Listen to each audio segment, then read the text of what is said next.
Welcome to concept minds. कैसे हैं आप सभी लोग? मुझे उम्मीद है बहुत अच्छे होंगे। आज हम लोग अपने हिस्टोरियोग्राफी सीरीज में आगे बढ़ रहे हैं। पिछले क्लास में हम लोगों ने देखा है कि इंडियन हिस्ट्री राइटिंग में अलग अलग टाइम पर अलग अलग हिस्ट्री स्कूल्स डेवलप हुए, जिसमें orientalist, imperialist, nationalist, Marxist, subaltern and उसके साथ कैम्ब्रिज स्कूल, फिर नियो मार्क्सिस्ट, फिर नियो नेशनलिस्ट स्कूल डेवलप हुए।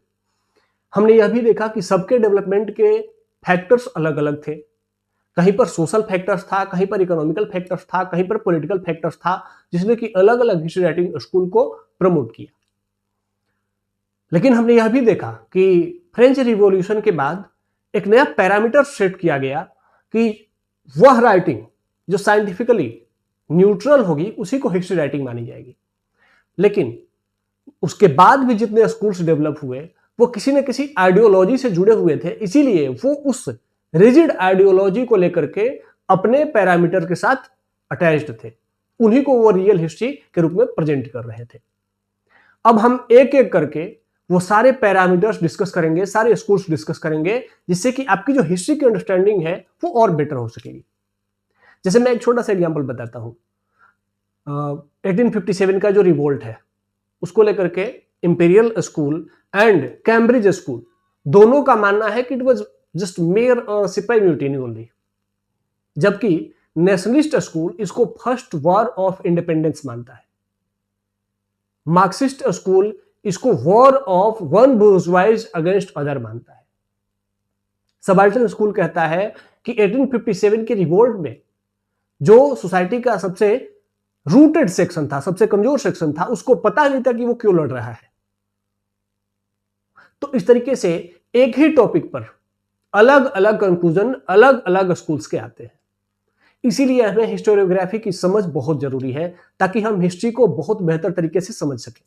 आप चाहे हिस्ट्री के स्टूडेंट्स हो, टीचर हो, प्रोफेसर्स हो, अगर आप चाहते हैं कि हिस्ट्री को बहुत अच्छे तरीके से समझना, तो आपको हिस्टोरियोग्राफी की समझ बहुत जरूरी है। इसलिए आज हम लोग हिस्टोरियोग्राफी सीरीज में एक पहला स्कूल जो इंडियन हिस्ट्री में डेवलप हुआ, oriental school of history writing, उसको लेकर के डिस्कस करने वाले हैं। पिछले लेक्चर में हम लोगों ने यह भी जाना कि oriental school of history writing, इसके डेवलपमेंट को लेकर के गवर्नर जनरल वॉरेन हेस्टिंग, जो कि बंगाल के गवर्नर जनरल थे, उन्होंने यूरोप के जितने भी बड़े उस दौर के स्कॉलर्स थे उनको इंडिया इनवाइट किया। और बहुत सारे तो नहीं आए, लेकिन जो आए उनके साथ, और जो नहीं आए उनके साथ भी एक कॉन्ट्रैक्ट किया गया कि आप एंशिएंट इंडिया को डिस्कवर करो और उसके लिए ब्रिटिश ईस्ट इंडिया कंपनी आपको फंड करेगी। तो इस तरीके से गवर्नर जनरल वॉरेन हेस्टिंग के इनिशिएटिव पर एंशिएंट इंडिया की डिस्कवरी शुरू हुई। और उसमें जो सबसे पहला रोल प्ले किया गया वह किया गया जो भी रिलीजियस टेक्स्ट थे उनको इंग्लिश में ट्रांसलेट करके उसका एस्टेब्लिशमेंट शुरू किया गया। तो सबसे पहले कौन थे, किसने शुरू करवाया था? Warren Hastings.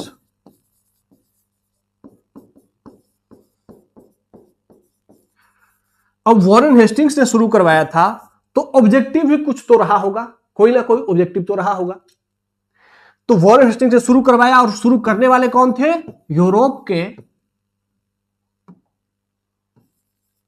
European intellectuals.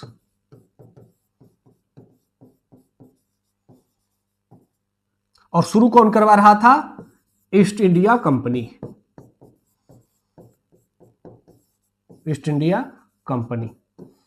तो ऐसे में दोनों के ऑब्जेक्टिव सेम ही हो ऐसा नहीं है। तो भाई oriental school of history writing को इंडिया में स्टार्ट करने के पीछे ऑब्जेक्टिव क्या था?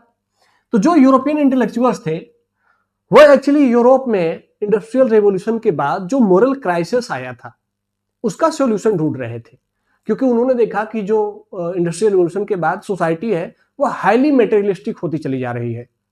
लोग अपने इमोशंस को, अपने मोरालिटी को कूड़े कचड़े में फेंक दे रहे हैं और सिर्फ जो भौतिक उपलब्धियां हैं उसी के पीछे भागते चले जा रहे हैं। तो जो सोसाइटी में मोरल डीके हो रहा था उसका सॉल्यूशन ढूंढ रहे थे यूरोपियन स्कॉलर्स। तो ये पूरे दुनिया के एथिकल नॉर्म्स को डिस्कवर कर रहे थे, उसी दौर में जब वॉरेन हेस्टिंग्स ने इनको ऑफर किया कि आप इंडिया में काम करो और हम फंडिंग करेंगे, तो इन्होंने इंडिया के पास्ट को यूरोप के मोरल डीके के लिए एक अपॉर्चुनिटी के रूप में देखा। इसीलिए इनका ऑब्जेक्टिव क्या था? टू फाइंड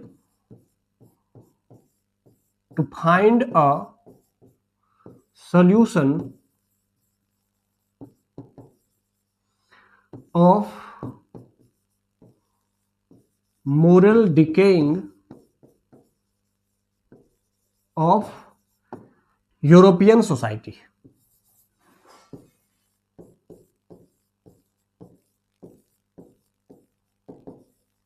तो इनका ऑब्जेक्टिव क्लियर हो गया। लेकिन ईस्ट इंडिया कंपनी का इससे क्या लेना देना था? वो तो एक मर्चेंट कंपनी थी, वह मटेरियलिज्म को ही प्रमोट कर रही थी, तो इसका ऑब्जेक्टिव यह तो नहीं हो सकता। तो ईस्ट इंडिया कंपनी का ऑब्जेक्टिव क्या था? ईस्ट इंडिया कंपनी का ऑब्जेक्टिव था to guide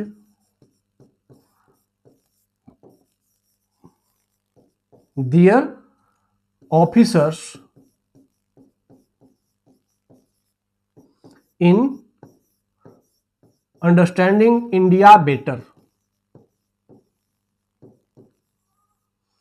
in understanding India better. क्यों भाई?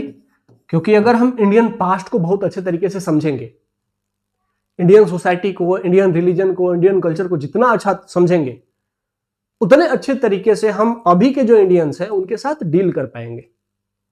और जब हम उनको बहुत अच्छे तरीके से उनके अंदर क्या क्या चलता है, वो कैसा सोचते हैं, इसको अगर अच्छे तरीके से समझ लेंगे तो हम लॉन्ग टाइम तक ब्रिटिश रूल को सस्टेन करा पाएंगे। तो oriental school of history writing को एस्टेब्लिश करने के पीछे European intellectuals and east India company दोनों के ऑब्जेक्टिव्स अलग अलग थे। ठीक है। और इसमें जो सबसे पहली इनिशिएशन शुरू होती है वह होती है बंगाल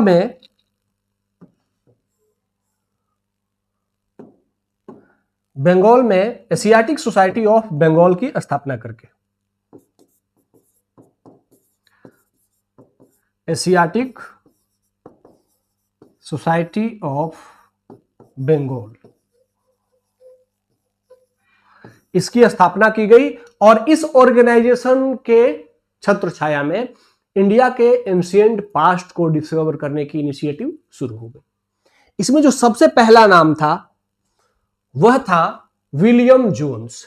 ही was the father of oriental study in India. इनको क्या कहा गया? Father of oriental study of India. इनका सबसे बड़ा कंट्रीब्यूशन क्या रहा कि इन्होंने पहली बार एक ऑर्गेनाइजेशनल सेटअप स्ट्रक्चर किया जिसके माध्यम से बहुत सारी यूरोपियन इंटेलेक्चुअल और इंडियन इंटेलेक्चुअल्स मिल करके और मेनली ब्रिटिशर्स इंडियन एंशिएंट को डिस्कवर कर रहे थे। तो इनका सबसे बड़ा काम क्या रहा? Establishment of Asiatic Society of Bengal. Asiatic Society of Bengal. ठीक है। इन्होंने क्या क्या और क्या कंट्रीब्यूशन किया? तो ही ट्रांसलेटेड मनुस्मृति। अब मनुस्मृति के बारे में हम क्या जानते हैं? It was a law book of Hindu society. Manusmriti was a law book of Hindu society and next he translated Abhijnana Shakuntalam. Abhijnana Shakuntalam. तो इन्होंने दो बुक ट्रांसलेट किए in European language, in English. तो मनुस्मृति किस लिए? क्योंकि it was the law book of Hindu society और Indian society. तो इससे ईस्ट इंडिया कंपनी को इंडिया को समझने में बेटरमेंट होगा कि इंडियन किस प्रकार के लॉ को फॉलो करते हैं और उसी के अकॉर्डिंग हम इंडियंस के साथ व्यवहार करेंगे। तो this translation was for East India company and Abhijnana Shakuntalam का ट्रांसलेशन किस लिए था? For European society. और यूरोपियन सोसाइटी कि यूरोपियन सोसाइटी का जो मोरल डीके हो रहा है उसको मोरल ज्ञान देने के लिए कि देखो दुनिया में मोरालिटी कैसी थी, इंडियन मोरल कल्चर से हम क्या सीख सकते हैं। तो अभिज्ञाना शाकुंतलम का ट्रांसलेशन यूरोपियन सोसाइटी के लिए था और मनुस्मृति का ट्रांसलेशन ईस्ट इंडिया कंपनी के लिए था। तो इन्होंने दो बुक ट्रांसलेट की और दोनों के साथ east India company and Europe दोनों के ऑब्जेक्टिव पूरे हो गए। तो इस तरीके से इन्होंने एक और बड़ा काम किया and that was he established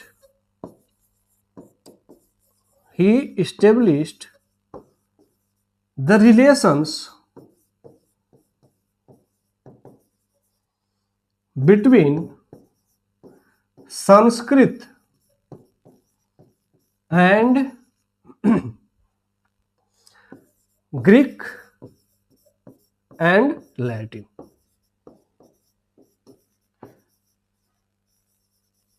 तो इस तरीके से इन्होंने कहा पहली बार कोई यूरोपीय स्कॉलर जिसने कि इंडिया पर रिसर्च किया और इंडिया पर रिसर्च करके उसने कंक्लूजन दिया कि जो इंडियन संस्कृत है एंड यूरोपियन एंशिएंट लैंग्वेजेस जो है Latin and Greek, they were associated, they originated और generated from one single source. ये दोनों लैंग्वेजेस चाहे यूरोपियन हो या इंडियन या किसी एक ही भाषा से उत्पन्न हुई हैं। And he named that language was Indo European language. उसको उन्होंने कहा कि वह कोई इंडो यूरोपीय भाषा रही होगी जिससे कि ये दोनों एक साथ दोनों लैंग्वेजेस यूरोप और इंडिया की लैंग्वेजेस उत्पन्न हुई है। हिंदी में उसको कहते हैं भारोपीय भाषा, जिससे कि ये दोनों लैंग्वेज उत्पन्न हुई। तो इस तरीके से इन्होंने इंडियन सोसाइटी को यूरोपियन सोसाइटी के साथ जोड़ने का काम किया कि इंडियन सोसाइटी और यूरोपियन सोसाइटी को साथ जोड़ने के पीछे कुछ पर्सपेक्टिव भी हो सकता है, लेकिन it was a reality. Sanskrit Latin Greek में संबंध था। तो इस तरीके से यह संबंध निकाल करके इन्होंने दिखाया कि पूरे दुनिया में ह्यूमन की जो एंसेस्टर्स थे वो एक ही थे, एक ही जगह से पूरी दुनिया की सोसाइटी आगे बढ़ी है। तो एक सोसाइटी अगर मोरली साउंड है, वहां की मोरालिटी बहुत ऊपर है, तो हमें भी अपने मोरालिटी को उच्च रखना चाहिए। ठीक है, तो इस तरीके से it was the contribution of William Jones in oriental school of history writing. Next और दूसरे जो स्कॉलर रहे हैं वो है मैक्स म्यूलर। मैक्स म्यूलर के बारे में हम ये जानते हैं कि he was the first who promoted Aryan racial theory. पहला कंट्रीब्यूशन इनका यही है, he promoted Aryan racial theory.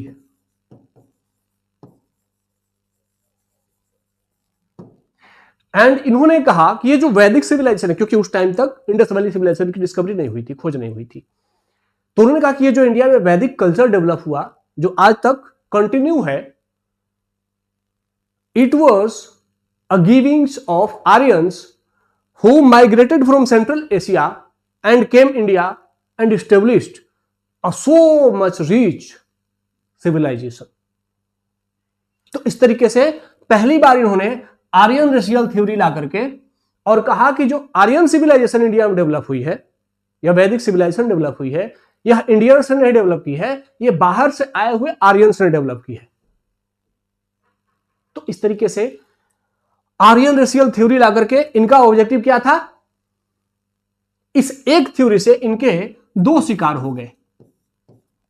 दो शिकार क्या हुआ? आर्यन रेशियल थ्योरी में इन्होंने पहला जो कंसेप्ट दिया वह था Aryan invasion theory. Aryan invasion theory कि सेंट्रल एशिया से आर्य आए और उन्होंने यहां पर अटैक किया और यहां का जो कल्चर था उसको समाप्त करके यहां पर अपना एक नया कल्चर स्टैब्लिश किया। तो इसका एक इंपैक्ट यह हुआ कि ईस्ट इंडिया कंपनी को एक फायदा हुआ कि उसको एक मोरल बेस मिल गया कि देखो भाई इंडियंस, तुम लोग खुद से अपना कुछ डेवलपमेंट नहीं कर सकते, जब जब तुम पर बाहर से अटैक होता है, बाहर से कोई आता है, तो वह तुम्हारे लिए पॉजिटिव इनपुट के रूप में काम करता है। तुम खुद से अपना डेवलपमेंट नहीं कर सकते, इस बात को मान लो, स्वीकार कर लो। और हम लोग भी बाहर से आए हैं, यूरोप से ही आए हैं, तो हम भी तुम्हें क्या करेंगे, मॉडर्न बनाएंगे। तो ईस्ट इंडिया कंपनी को एक बेस मिल गया यहां से कि वह इंडियन सोसाइटी को कह सके कि हम तुम पर अगर रूल कर रहे हैं तो it is not for me, it is for you. हम आपके लिए काम कर रहे हैं, ठीक है। और दूसरा, आर्यन रेशियल थ्योरी ला करके इन्होंने यूरोप की सोसाइटी को कहा कि देखो, Indians and Europeans are not a separate entity, but the ancestors of both the society were same. दोनों के जो पूर्वज है वो सेम ही है। तो इंडियन सोसाइटी मोरली इतना अपलिफ्टेड है, हमें भी उस मोरालिटी को अडॉप्ट करने की जरूरत है, ठीक है। तो इस तरीके से यूरोप के लिए इन्होंने मोरल गाइड भी ढूंढ लिया और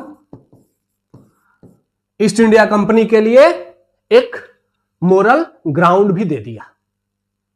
तो मैक्स मुलर का पहला प्रमोटर क्या काम था, इन्होंने आर्यन रेशियल थ्योरी दिया। इन्होंने सिर्फ इतना काम नहीं किया, लेकिन एक बड़ा काम किया। ही इस्टेब्लिश्ड, इन्होंने एक ऑर्गेनाइजेशन डेवलप किया और उस ऑर्गेनाइजेशन का नाम था academic study of Indology.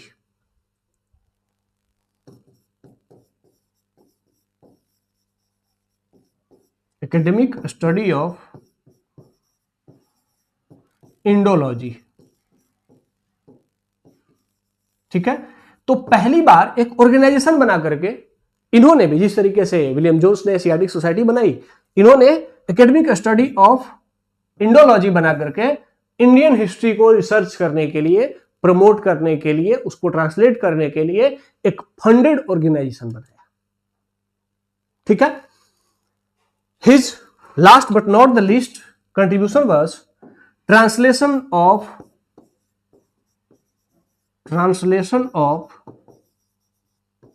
Rigveda.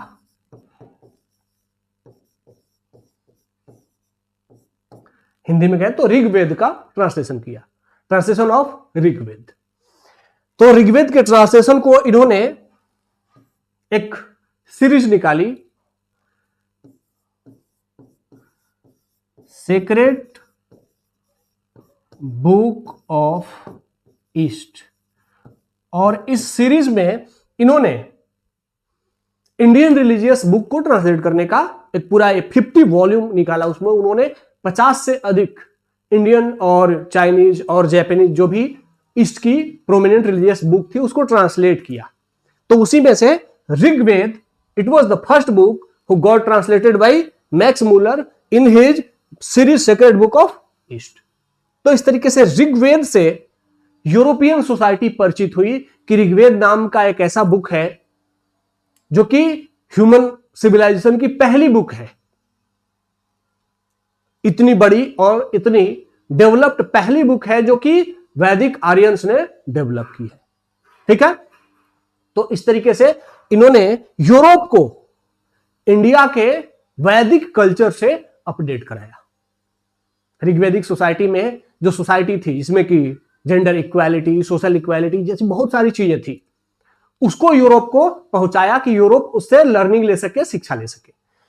He never visited India, he never came to India, but his research was outstanding, although there was some propaganda also. लेकिन उसके बावजूद इनके जो कंट्रीब्यूशंस थे, उन्होंने इंडोलॉजी में, oriental school of Indian study में बहुत बड़ा रोल प्ले किया। चाहे आर्यन रेशियल थ्योरी चाहे कितनी भी विवादित हो, लेकिन उसके बावजूद इस रेशियल थ्योरी ने एंशिएंट इंडिया को डिस्कवर करने के लिए इंडियंस को और यूरोपियंस को प्रेरित किया, पुश किया। तो इनका कंट्रीब्यूशन रहा, चाहे वह मोरली जस्टिफाइड हो नहीं हो, लेकिन इनके कंट्रीब्यूशंस के बाद कम से कम एंशिएंट इंडिया पर होड़ लग गई रिसर्च करने की, ठीक है। Third man is Thomas Colebrook. Thomas Colebrook को इसलिए जाना जाता है, he was a very prominent Indologist, लेकिन इनका जो सबसे बड़ा विवादित कंट्रीब्यूशन है कि इन्होंने सती प्रथा को, सती सिस्टम का पास्ट ऋग्वेद में ढूंढ लिया। हालांकि विलियम जोन्स ने इनको क्रिटिसाइज किया कि इन्होंने पूरे के पूरे श्लोक को गलत ट्रांसलेट कर दिया था और सती सिस्टम को लेकर के, क्योंकि ऋग्वेद में एक महिला जो अपने पति के शव के पास बैठी हुई है, उसको उस श्लोक में कहा गया है कि आप उस पति को छोड़ो और इस संसार की ओर आगे बढ़ो। मग्ने शब्द है, मगरे शब्द है, अग्रे आगे बढ़ो, उसको इन्होंने ट्रांसलेट करके मग्ने कर दिया और कहा कि नहीं, अग्नि की ओर आगे बढ़ो। But he has done so many work in orientology and Indology, and इनका जो फेमस वर्क है वो है डाइजेस्ट ऑफ हिंदू लॉ। इन्होंने एक बुक लिखी, digest of Hindu law. Actually अब तक आप लोग समझ गए होंगे कि ये जो ओरिएंटोलॉजिस्ट थे, ये लोग हिंदू लॉ पे या फिर एंशिएंट लॉ पर इतना काम क्यों करते थे, क्योंकि it was need of east India company. तो इन्होंने जो सर विलियम जोन्स ने ट्रांसलेशन शुरू किया था उसको पूरा किया and wrote the digest of Hindu law. He again did a very good work and translated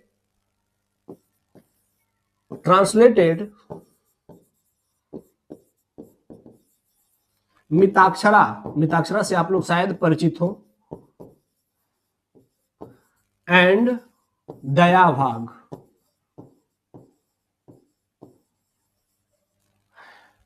Mitakshara and दयाभाग। Mitakshara एक लॉ बुक है जिसको कि इंडियन सोसाइटी लॉ फॉलो करती है। मिताक्षरा एक्चुअली बृहस्पति स्मृति जो लिखी गई थी उस पर एक कमेंट है और इसी विज्ञानेश्वर ने इसको लिखा है। इसी मिताक्षरा को पूरा India as a law book follow करता है, जिसमें कि असम एंड बंगाल को छोड़ करके पूरा इंडिया। इसमें कहा गया है कि पिता की संपत्ति में, पिता की प्रॉपर्टी में पुत्र का अधिकार पिता के जीवित रहते हुए भी होता है। जबकि एक और लॉ बुक है दया भाग, इसे जिमू तिवाहन ने लिखा है। यह लॉ चलता है इनहेरिटेंस का लॉ असम एंड बंगाल में। उसमें वहां पर क्या रूल है कि जब तक पिता जीवित है तब तक पुत्र और पुत्री को उसकी संपत्ति में से कोई हिस्सा नहीं मिलेगा। तो इन्होंने मिताक्षरा एंड दया भाग जो इनहेरिटेंस लॉ बुक थी उनको ट्रांसलेट करके एंड ईस्ट इंडिया कंपनी को बताया कि जो लैंड रेवेन्यू है या जो इनहेरिटेंस का लॉ है इंडियन सिस्टम में वैसे चलता है, तो आप लोग इसको यूज कर सकते हो।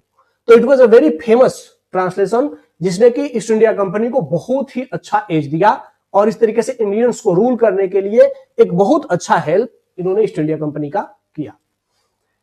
He wrote essay on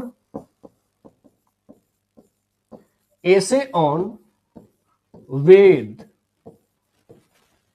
इन्होंने वेदों पर एसे लिखा और एक संस्था, एक ऑर्गेनाइजेशन डेवलप किया, बनाया, royal Asiatic society.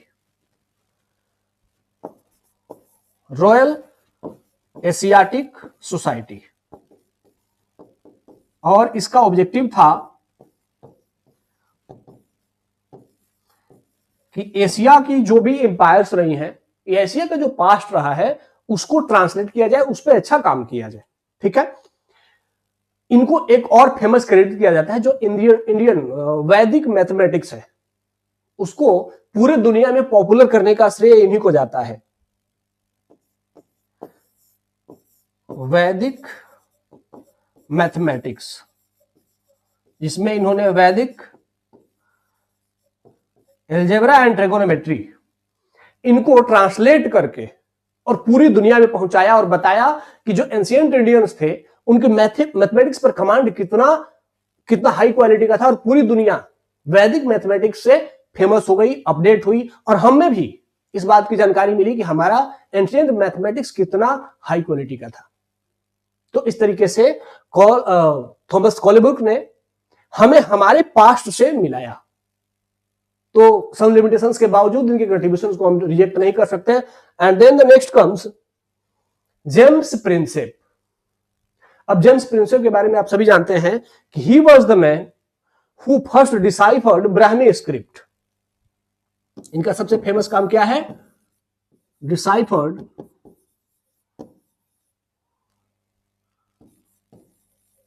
Brahmi script. और इसी डिसाइफर्स के बाद पहली बार हमें पता चला कि जो अशोक की कहानियां, अशोका बिकेम हिस्टोरिकल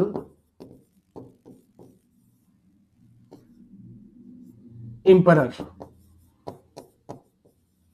इससे पहले हम मानते थे कि अशोका के बारे में जो हमारे रिलीजियस सेक्ट्स में, रिलीजियस टेक्स्ट में, बुक्स में जो मेंशन किया गया है, वो भी शायद एक मैथोलॉजिकल पर्सन होंगे, शायद वो कोई धर्म ग्रंथ के नायक होंगे। लेकिन जब ब्राह्मी स्क्रिप्ट को डिसाइफर किया इन्होंने, तो पूरे इंडिया में या पूरे जो इंडियन सब कॉन्टिनेंट में अशोकन इंस्क्रिप्शंस थे, उनको फिर पढ़ा जाने लगा।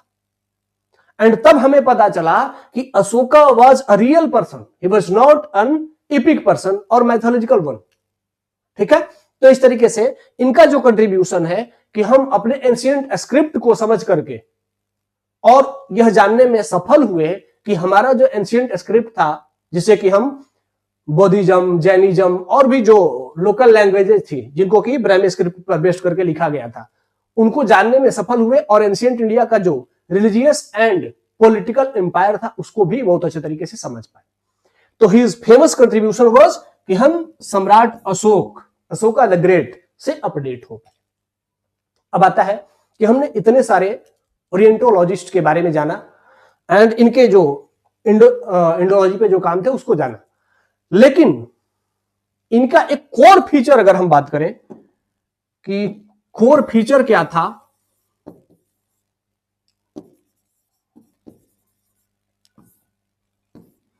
तो सबसे पहला अगर इनका फीचर की बात करें तो वो था कि ग्लोरिफिकेशन ऑफ एंशिएंट इंडिया। इन सब ने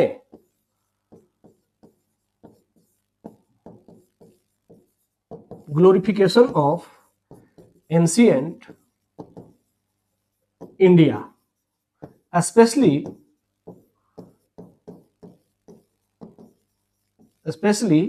वैदिक as.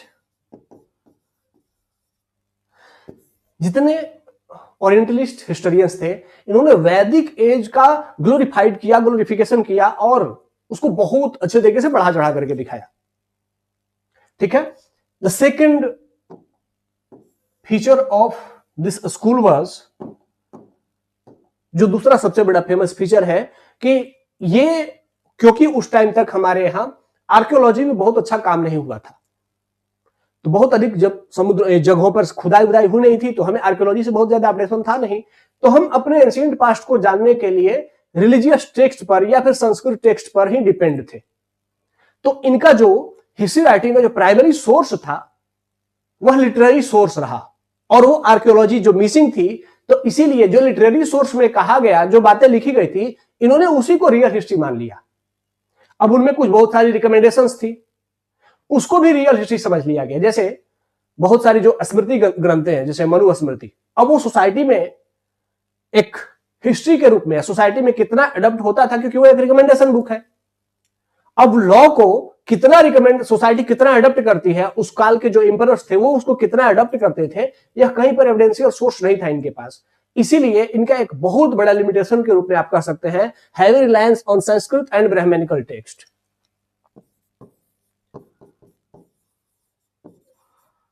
Heavy reliance on Sanskrit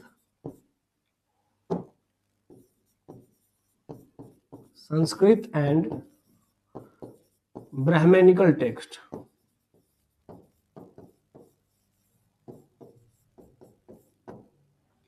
तो इससे क्या हुआ कि बहुत सारे ऐसे स्टोरीज जो कि मैथोलॉजी थी, उनको भी इन लोगों ने हिस्ट्री मान लिया, और जो रियल हिस्ट्री थी जो कि धरती के गर्भ में थी, उससे हम अपडेट ही नहीं हो सके।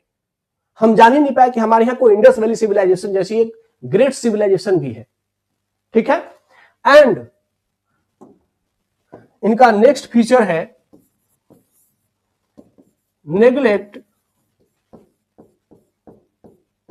The history of common people.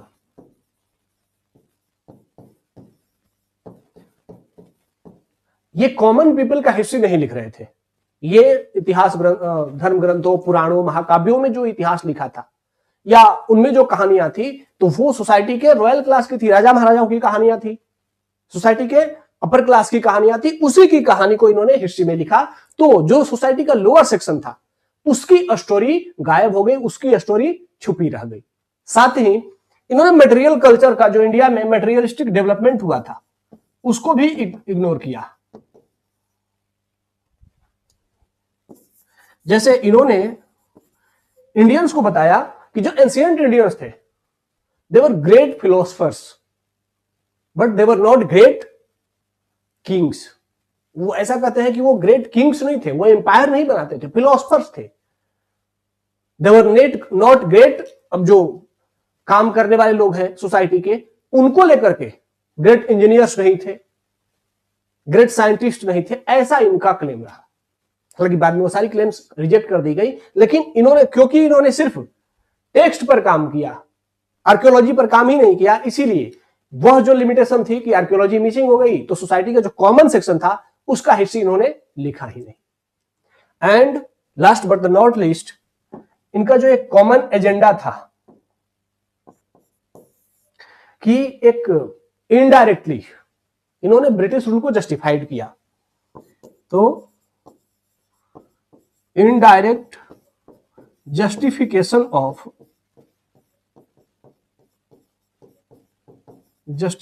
Of British rule in India, British rule in India. और वो इनडायरेक्ट जस्टिफिकेशन कैसे कर रहे हैं? क्योंकि वो इंडियन हिस्ट्री को जब वो ये बता रहे हैं तो वो एक कालखंड के रूप में डिफाइन कर रहे हैं उसको, कि इंडियन हिस्ट्री, वैदिक culture, it was very great culture but it was not created or developed by Indians. It was with a foreign influence. Aryan came from Central Asia and they developed the society. उसी तरीके से Kushana empire को ये बढ़ा चढ़ा करके दिखाते हैं और कहते हैं कि Kushana empire was the great empire, जिस काल में इंडियन इकोनॉमी सबसे अधिक परस्पर कर रही थी एंशिएंट इंडिया में, and it was not Indian empire, it was foreign empire. तो जब भी फॉरेन एम्पायर इंडिया में आया है तब इंडिया का डेवलपमेंट बहुत अधिक हुआ है। तो इस तरीके से इन्होंने इनडायरेक्टली यह दिखाने का प्रयास किया कि British Empire and British East India Company, it is a foreign company, it came and now the time has come to grow and to be prosperous. तो इस तरीके से इन्होंने इनडायरेक्टली, क्योंकि डायरेक्ट नहीं कर सकते थे, तो इनडायरेक्टली यह दिखाने का प्रयास किया कि जो ब्रिटिश ईस्ट इंडिया कंपनी या ब्रिटिश रूल है इंडिया में, इसको आप लोग एडॉप्ट कर लो। सो वी कैन से कि the first academic discovery of ancient India was done by Orientologist or Indologist, but it was not a natural or neutral history. It was a biased history. फिर भी इनके contribution को हम reject नहीं कर सकते, क्योंकि they were the first guy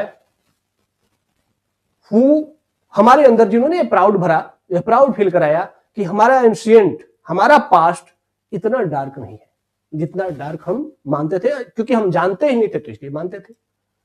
तो इन लोगों ने हमारे पास्ट से हमें परिचित करवाया, भले ही उस पास्ट को जैसे दिखाना चाहे जैसा दिखाया, क्योंकि इन्होंने परिचित कराया तो हम लोगों ने फिर आगे उस पर काम किया और अपने ग्रेट अचीवमेंट्स और कुछ लिमिटेशंस भी हमने अपने एंशिएंट और मिडिवल के ढूंढे। ठीक है, तो इस तरीके से इनके कंट्रीब्यूशंस को हमने देखा। नेक्स्ट क्लास में हम जो imperial school of history writing है उसकी ओर आगे बढ़ेंगे। आप लोग अगर हिस्ट्री के जेन्युइन स्टूडेंट्स हैं, हिस्ट्री को जानना चाहते हैं, तो जरूर इस सीरीज को देखिए, अपने दोस्तों के साथ शेयर भी करिए और चैनल को सब्सक्राइब कर लीजिए। आज के लिए इतना ही, धन्यवाद, जय हिंद।